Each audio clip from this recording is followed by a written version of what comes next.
Aquí comienza La Informante, el programa de la neta que te pone al día con el proceso constitucional.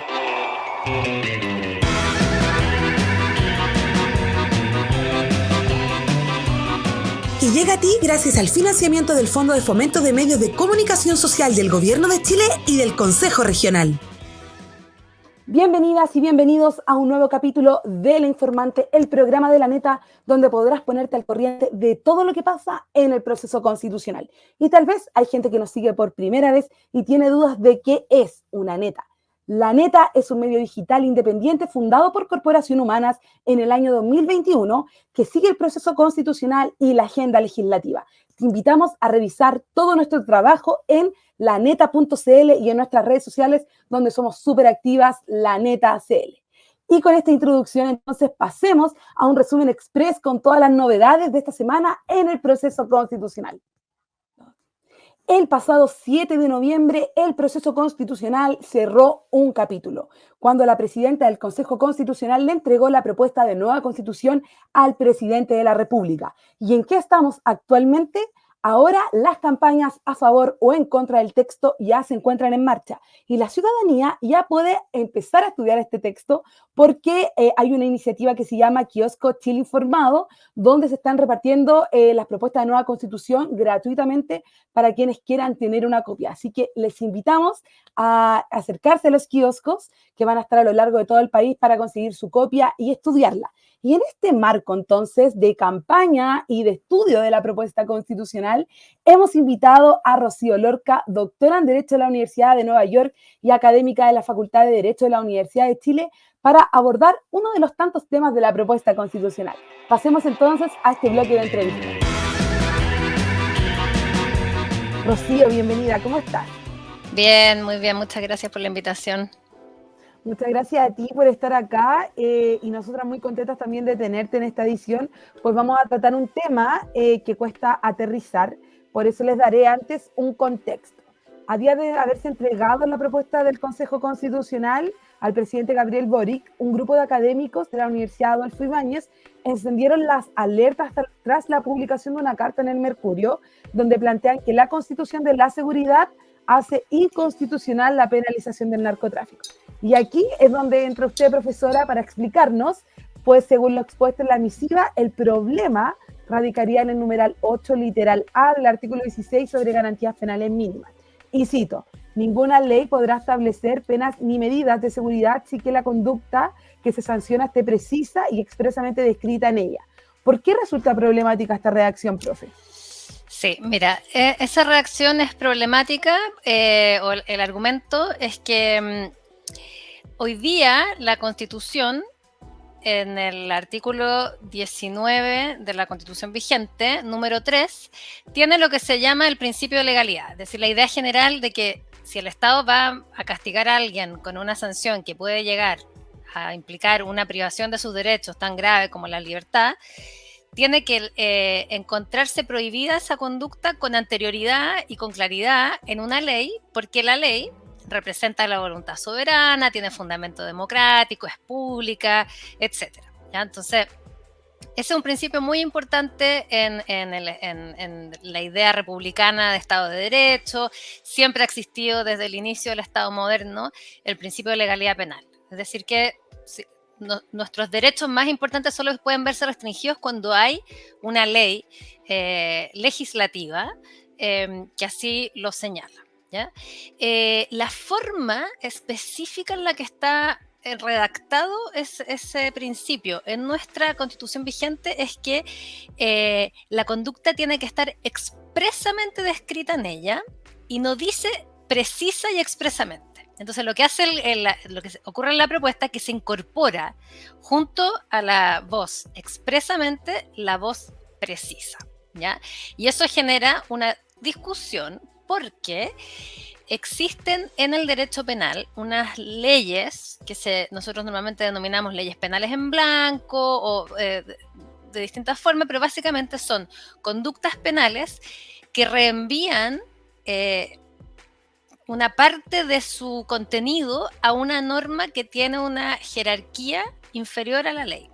Y el ejemplo clásico es las leyes que regulan la compra y venta de drogas, ¿ya? Las leyes que regulan el delito de narcotráfico, popularmente conocido como el narcotráfico, ¿no? Porque ¿qué ocurre? Que si bien el legislador puede establecer el núcleo central del comportamiento, ¿ya? Por ejemplo, la compra y venta de productos prohibidos, también ocurre en el contrabando, la droga, etcétera, psicotrópicos, etcétera, la identificación precisa de cuáles van a ser esas sustancias va a ir variando con una velocidad que es mucho mayor a la velocidad del legislador. Entonces, lo que hace el legislador, la técnica legislativa es, tenemos la conducta, el núcleo central de la conducta descrito en el tipo penal, pero la vamos a completar con un reenvío a un reglamento que va a ser dictado por ejemplo, el Ministerio de Salud, que son los que manejan, la autoridad sanitaria, que maneja con mayor actualización y con mayor precisión la información específica sobre cuáles son los productos químicos que están produciendo estos efectos, porque las drogas van variando, se van produciendo nuevas invenciones. Hoy día, por ejemplo, tenemos el fentanilo, que quizás hace unos meses ni siquiera era un tema de preocupación. Entonces, esa es una regulación tan especializada y que tiene que ser tan dinámica que parte de la regulación descansa en una norma de inferior jerarquía, ¿ya? Y para evitar que normas de ese estilo sean declaradas inconstitucional, parte importante de la doctrina considera que no es conveniente incorporar la palabra precisa junto con expresamente, porque esto indicaría que la norma penal legislativa, de rango legislativo, tendría que contener todos y cada uno de los elementos necesarios para condenar. Y en ese caso, la técnica legislativa de la ley 20.000, que es la que regula el delito de narcotráfico, bueno, se cae. En principio sería una ley que no pasaría el sedazo de la Constitución, porque no estaría precisamente y expresamente determinada toda la conducta, sino que parte de la conducta queda entregada a una descripción reglamentaria, ¿ya?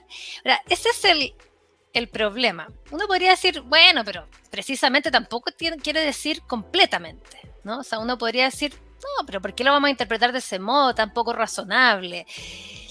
Y aquí, para entender por qué esta preocupación tiene bastante, yo diría, asidero, hay que considerar, bueno, ¿qué otra regla tenemos en esta propuesta de constitución para interpretar el sentido de esta primera regla que estamos discutiendo, ¿no?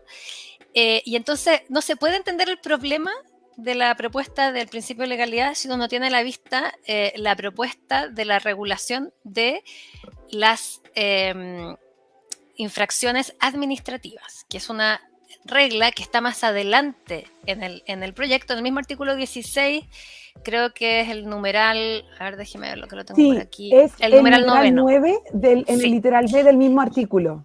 Claro. Entonces, ¿qué ocurre? Cuando uno interpreta la ley, uno siempre tiene que interpretar la ley la ley es parte de un sistema normativo.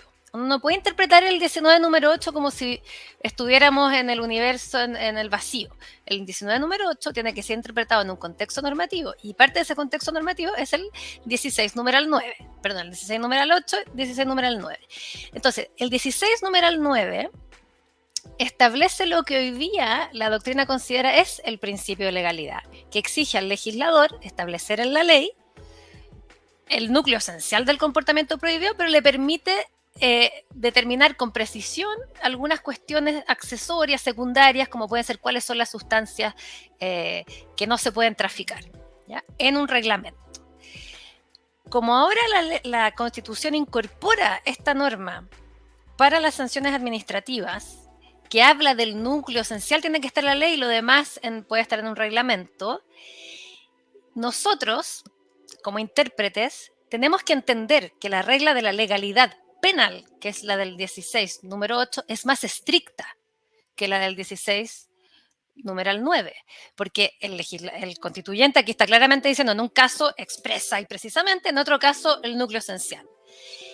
Pero como nosotros hemos entendido expresamente hoy día como el núcleo esencial, la nueva interpretación del principio de legalidad en este nuevo contexto donde hay una regla que regula la legalidad administrativa, de las sanciones administrativas o de las infracciones administrativas, nos obliga a interpretar de manera más exigente la norma de legalidad penal.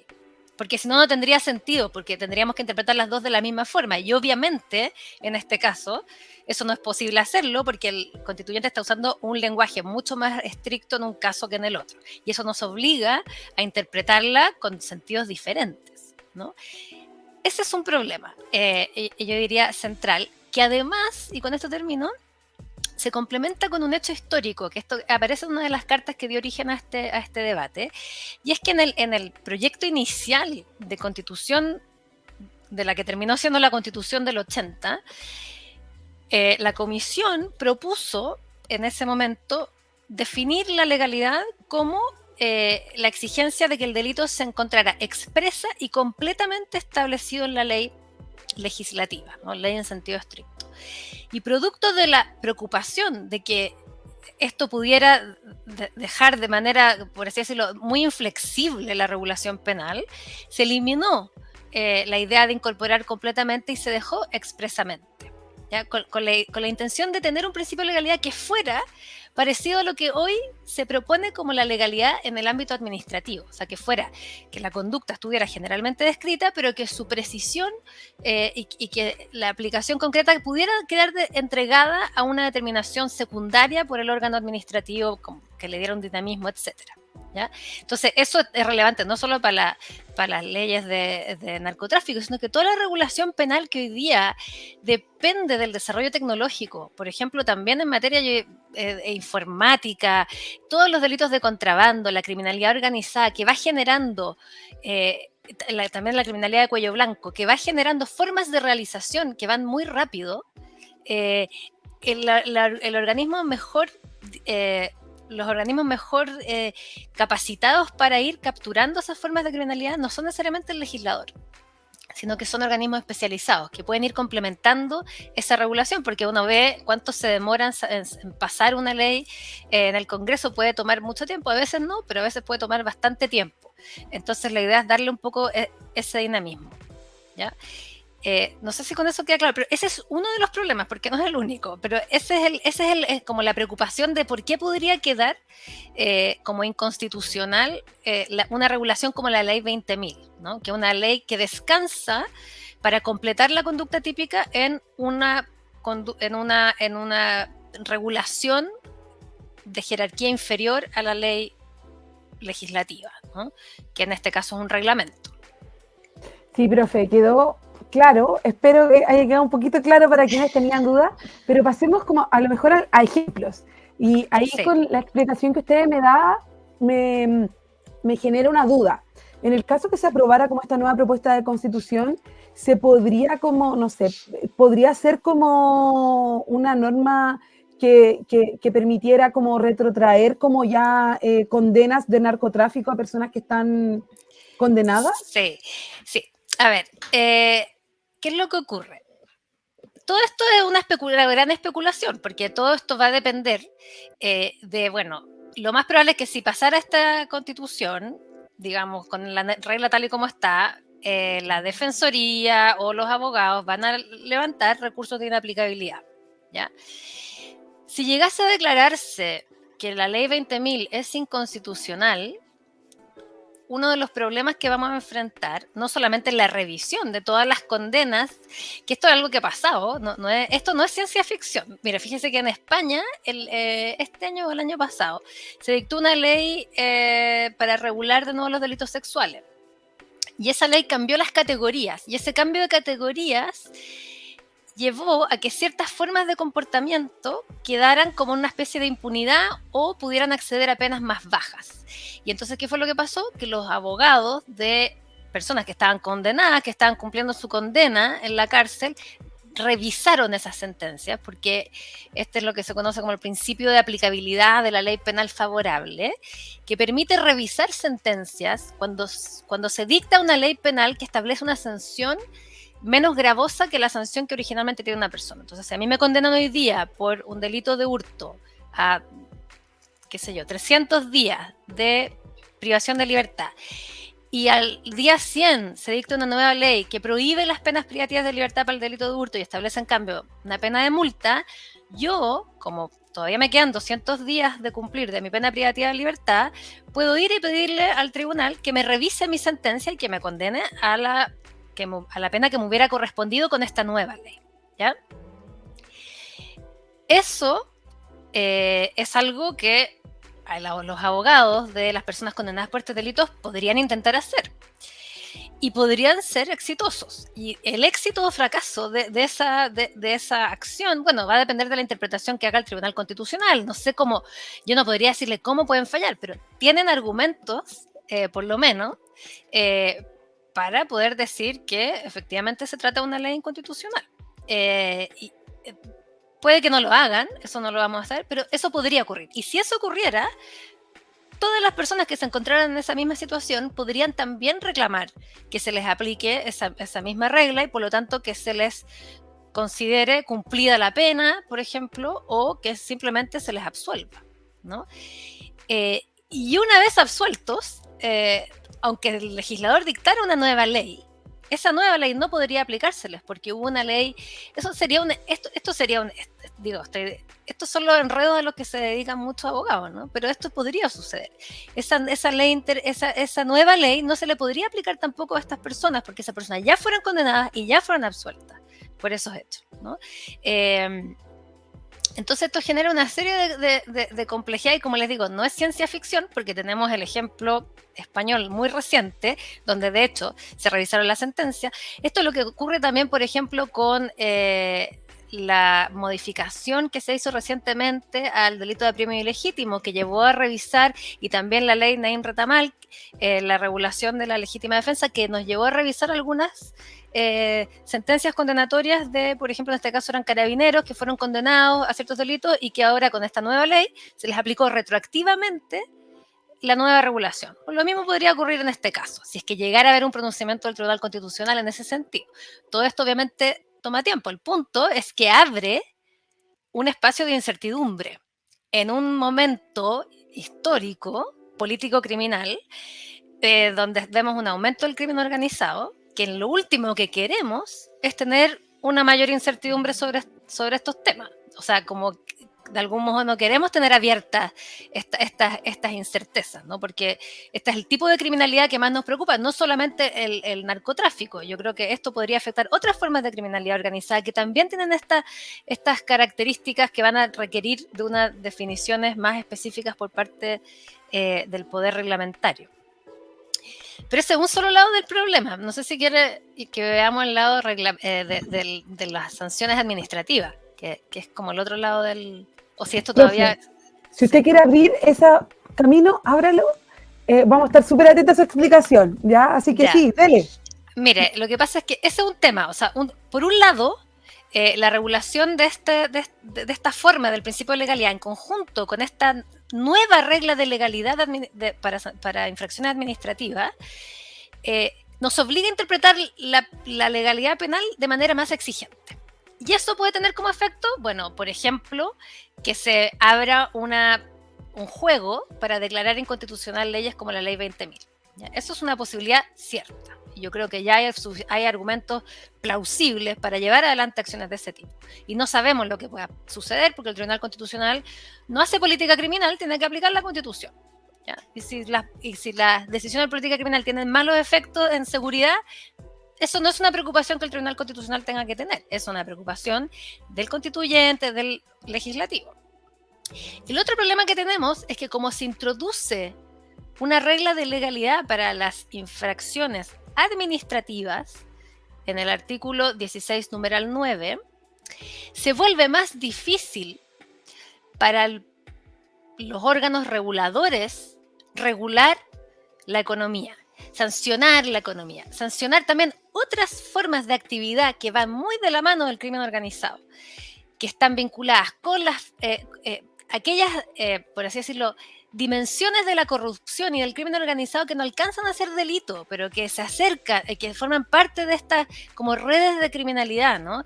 Las infracciones tributarias, el tráfico de influencia, todas estas conductas que no alcanzan a ser en sí mismo delito, pero que dan cuenta de una cultura contraria al Estado de Derecho, de una cultura, por así decirlo, de corrupción y de criminalidad. que la autoridad regulativa, tiene que tener la capacidad de sancionar sin llegar a un proceso penal. Y lo que hace, porque tiene que tener un dinamismo, tiene que tener capacidad de negociar, de incentivar a las partes a jugar cumpliendo con integridad con las reglas del sistema, ¿no? Entonces, el CERNAC, el Servicio de Impuestos Internos, todas esas instituciones que regulan de una forma el mercado, los mercados, la superintendencia, todas estas autoridades tienen que tener, por así decirlo, un garrote, tienen que tener una capacidad de sanción, ¿no? Autónoma de ellas, de poder ir al mismo ritmo que van los privados que se tratan de aprovechar del sistema. Lo que hace esta regla del 16 número 9, que es la regla que establece la legalidad para las infracciones normativas, es, por así decirlo, rigidizar la capacidad de regular el mercado. Dificulta, enlentece, porque obliga al órgano regulador a someterse al legislador, que va siempre más lento, que llega siempre más tarde y que tiene todos los conflictos políticos, etcétera, que tiene una mirada menos técnica. Y eso es muy, yo creo, problemático, ¿no? Porque, por un lado, tenemos el problema de que se pueden declarar inconstitucional algunas leyes en virtud del 16 número 8, pero por otro lado tenemos una apuesta que es contraria a, por así decirlo, una modernización del Estado regulador, que es como, bueno, si nosotros tenemos concesionadas las carreteras, hay muchos aspectos de la vida pública que están entregadas a manos de privados, el agua, los servicios de electricidad, el gas, las personas dependen de estos servicios. Entonces, cuando uno ve que hay colusiones o formas de abusar de la gente de a poquito, que le sacan un poquito a cada uno, pero que a la larga van armando verdaderas redes de corrupción, que los organismos que tienen a su cargo la fiscalización no tienen capacidad de sancionarlas porque tienen que esperar que el legislador les saque una ley que la autorice a sancionar. Bueno, ¿qué habríamos hecho en la pandemia, por ejemplo? ¿No? La pandemia, bueno, hay un ejemplo donde la autoridad sanitaria tenía capacidad de sancionar y tuvo que ponerse al día muy rápidamente. Y lo mismo nos pasa en materia de aduanas, hoy día con el contrabando, en materia de incluso de migración. La autoridad administrativa tiene que tener una posibilidad de reaccionar inmediatamente, no puede estar esperando siempre al legislador. Entonces yo creo que hay como una falta de claridad de cuál es la visión de la seguridad que tiene esta propuesta, porque por un lado se presenta como con una aparente mayor severidad, pero al mismo tiempo le quita los dientes a los organismos que tienen la capacidad para efectivamente prevenir el crimen organizado en todas sus distintas dimensiones, que de algún modo es lo que es necesario para poder generar una cultura de apego a la ley y de apego al derecho. Profe, muchas gracias por introducir ese segundo camino. Y se me adelantó esa pregunta si la tenía, porque claro, le iba a preguntar si además como del narcotráfico, que otros como delitos quedarían inconstitucionales en caso de que se aprobara, pero usted ya lo abordó en esa intervención que hice recién. Y por eso quería preguntarle también, porque a pesar de las observaciones formuladas por los académicos de la Universidad Adolfo Ibáñez, figuras y abogados de oposición desdramatizaron como la alerta, asegurando que ninguna de las normas expuestas previamente se exige esta exhaustividad legal de la descripción, entre otras cosas, por el sabido principio del cambio constante y la necesidad de adecuación. Ya, yo leo eso y quedo así como plop, y me imagino que muchos de nuestros oyentes también. Entonces, por eso, ¿cómo se responde también como a esta afirmación? ¿Es real o es otra más de las interpretaciones que se pueden hacer? O sea, mira, el mundo del derecho es todo, es interpretable, ¿no? No hay, es ambiguo, no es 2 más 2 son 4. Por lo tanto, lo importante es la plausibilidad de una interpretación. Hay interpretaciones que son implausibles, hay escenarios que son completamente imposibles, que uno diría, ya, no, eso ya es fantasía, un delirio. Yo creo que este caso no es un delirio, o sea, yo digo, puede que no ocurra, porque es poco razonable, ¿no? Sería poco razonable que se declarara inconstitucional la ley 20.000. Obviamente esta no fue la intención que tuvo el Consejo al establecer esta norma. Eso, a nadie le cabe duda de que esa no fue la intención. El problema es que la intención no es lo único determinante en la interpretación de la ley, y que si la ley, la Constitución, y si la Constitución dice algo, bueno, los abogados lo van a explotar, lo van a tratar de usar para el interés particular de sus representados o representadas. Y es plausible en este caso porque se incorpora la legalidad en materia de infracciones administrativas, tal y como se incorporó a reglón seguido de esta regla, es plausible que el Tribunal Constitucional se vea en la necesidad de declarar inconstitucional la ley 20.000 tal y como está. No la ley 20.000 en sí mismo, sino que la utilización del reglamento para completar el comportamiento. O sea, no todas las reglas de la ley 20.000, pero las más importantes. Y esto, claro, puede que nunca ocurra. El problema es que abre un espacio de incertidumbre. Y como les decía antes, no es algo completamente ajeno al derecho penal, que el legislador y un tribunal constitucional se vea en la obligación de declarar inconstitucional reglas porque infringen el principio de legalidad. Ocurrió hace poco con el artículo 318 que se usó mucho en tribunales para la pandemia, que es una infracción contra la salud pública. Entonces, no, digamos, sí, puede que no ocurra, pero puede que ocurra. Es una preocupación, yo diría, es una alerta, es una preocupación atendible y que está causada, yo diría, no tanto, en mi opinión personal, por cómo quedó regulado el principio de legalidad, sino más bien por el hecho de cómo se reguló la legalidad para las infracciones administrativas a renglón seguido. Porque si no tuviéramos esa regla, claro, podemos interpretar la legalidad como siempre la hemos interpretado, que el núcleo del comportamiento tiene que estar en la norma y que los detalles se pueden definir en reglamento. Pero como tenemos una regla que nos dice que a diferencia de materia penal, en el caso administrativo lo que importa es el núcleo que tiene que estar en la ley, bueno, nos vemos obligados a interpretar esto de manera más estricta. Y leyes que habían sido creadas bajo una norma constitucional que era más relajada, pueden devenir en inconstitucionales y puede forzar al legislador a tener que adaptar. Cuando uno crea una nueva constitución, o sea, si esta constitución se aprueba, muchas leyes van a ser inconstitucionales. O se va a abrir un campo de juego para el derecho para discutir la constitucionalidad de muchas leyes. Este es un ejemplo, y no le quepa duda que eso va a ser así. Eso no es ciencia ficción.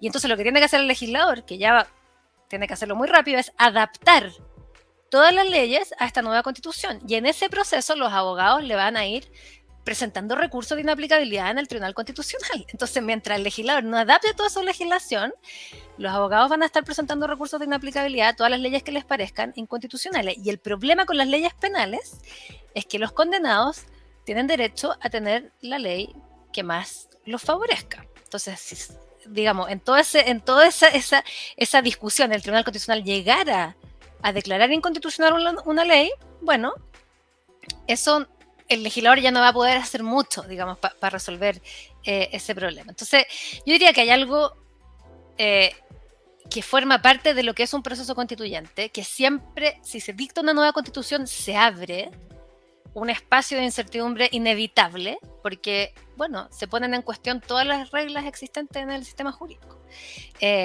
Eso es inescapable. Pero además, en este caso, tenemos una regla que cambia la forma y que sabemos que cambia la forma en que se ha entendido la legalidad en materia penal porque introduce la regla de materia penal que nosotros teníamos al ámbito administrativo, obligando a la norma penal a ser más exigente. Eso es, yo diría, indiscutible. ¿Cómo vamos a interpretar esa mayor exigencia? Bueno, puede que sobreviva la ley 20.000 a esa mayor exigencia. Eso lo va a tener que determinar el Tribunal Constitucional. Pero de que hay un cambio y que ese cambio tiene una cierta relevancia que no podemos desatender como mera ciencia ficción, yo creo que hay que hacerse cargo de eso. Profe, quiero ahondar un poco más como en este numeral 9 del artículo 16, literal B, que tiene que ver con las competencias sancionatorias administrativas, porque igual estoy quedando como un poco colgada de cuál es como la conexión, como qué son estas competencias sancionatorias administrativas y por qué sería como tan, porque usted puntualiza mucho en eso, que está ligado con lo anterior. Por eso, así como que si hay un ejemplo como más concreto para que lo pueda entender.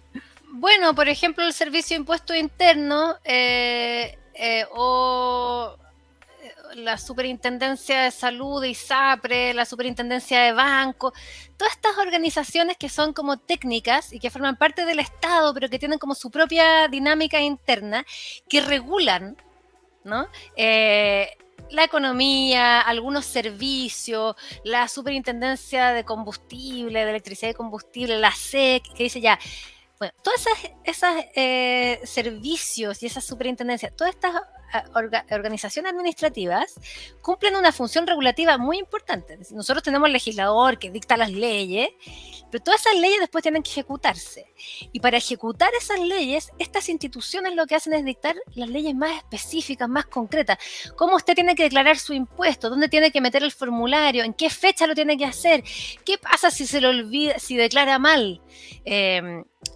Todas esas cuestiones tienen un nivel de detalle tan preciso y que tiene que ir cambiando, que en vez de quedar entregadas todas ellas a manos del legislador, quedan entregadas a manos de estas organizaciones que dictan ordenanzas, reglamentos. Cualquier persona que trabaja en por ejemplo, usted construye edificio, tiene que ir a la municipalidad a sacar un permiso, tiene que cumplir un reglamento de no sé qué, un reglamento de esto otro, tiene que cumplir muchos reglamentos. Algunas de las infracciones a esos reglamentos dan origen a sanciones penales, otras a sanciones de carácter civil, puede ser, pero también dan origen a sanciones de carácter administrativo, que son sanciones que establecen estos mismos órganos, ¿ya? Y que son sanciones muy relevantes porque le permiten a estos órganos organizar esos ámbitos de la vida y que no lleguen a tribunales que son tan lentos, tan engorrosos, caros, etcétera, ¿ya? Y esa potestad regulatoria que tienen estos órganos, para que sea eficaz, necesita tener una capacidad sancionatoria, porque incluso llévelo usted al nivel más macro, un colegio, un jardín infantil, una universidad. Todos los espacios de la vida tienen una regulación, incluso en las familias. Hay unas normas que regulan la convivencia, y esas normas tienen que tener un mecanismo de ejecución, de hacerse cumplir, y entonces todas las normas tienen sanciones.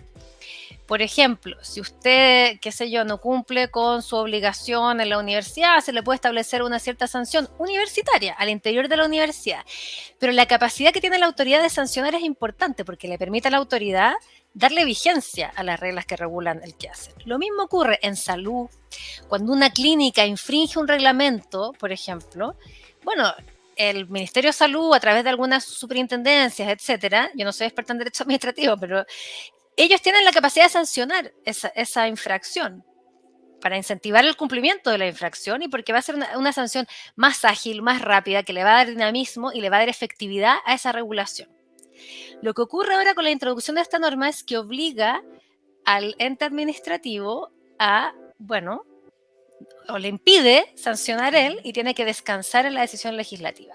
Y eso es un problema. Nosotros siempre hemos visto esto hace tiempo. El Tribunal Constitucional ha sido súper reacio a dejar que los organismos administrativos tengan potestades sancionatorias serias, pero el mundo va hacia allá. Es mucho más eficaz en materia económica que los órganos regulatorios tengan capacidad de sanción que dejarlo todo entregado a un procedimiento judicial engorroso y lento. ¿Pero a quién le conviene eso? Bueno, a los que están abusando del sistema, porque ellos tienen dinero para contratar abogados y hacer que estos juicios se demoren 10 años, en vez de que le impongan una sanción administrativa, que son más difíciles de recurrir, que son más automáticas, etc. Pero que tienen la gracia de que son más dinámicas y que permiten que el sistema esté funcionando de mejor manera, ¿no? Que básicamente es toda la regulación de la economía, que de algún modo, claro, hay ciertas infracciones a la regulación económica que dan origen a responsabilidad penal, pero hay otras que no dan origen a responsabilidad penal, sino que es más eficaz sancionarlas administrativamente a través del órgano técnico que regula, ¿ya? No sé si que hay un poco más claro. Sí, súper, mucho más claro, profe, se pasó. Nos quedó muy claro con toda la explicación que nos dio respecto a qué pasaría con esta carta que dio como esta alerta sobre la inconstitucionalización del narcotráfico. Creo que las personas que empiecen a estudiar la propuesta de nueva constitución van a poder revisar este video para que les quede mucho más claro cuando lean y lleguen a estos literales sobre garantías penales mínimas. Así que, profesora, muchas gracias por estar con nosotras hoy día, por participar de este capítulo de La Informante, y con esto entonces nos despedimos hasta un nuevo capítulo. Agradecemos a nuestra invitada nuevamente, la académica Universidad de Chile, Rocío Lorca, por la disposición para responder nuestras dudas, y recordamos que este programa llega gracias al financiamiento del Fondo de Fomento de Medios de Comunicación Social del Gobierno de Chile y del Consejo Regional. Profe, ¿cómo se sintió en este capítulo? Muy bien, encantada, muchas gracias. A mí me entretiene mucho este tema, así que feliz de hablar Sí, sobre él. fue muy, muy agradable escucharla porque se notaba mucha pasión detrás y sobre todo como que a raíz de los ejemplos también nos quedaron muy claros los temas. Así que, profe, Qué nuevamente bueno, me muchas alegro. gracias por estar con nosotras, por su tiempo y hasta la próxima. Chao, Eso, chao. gracias por la invitación. Chao. Ya, chao, chao. Esto fue La Informante, un programa de La Neta para que le sigas el rastro a la última etapa del proceso constitucional.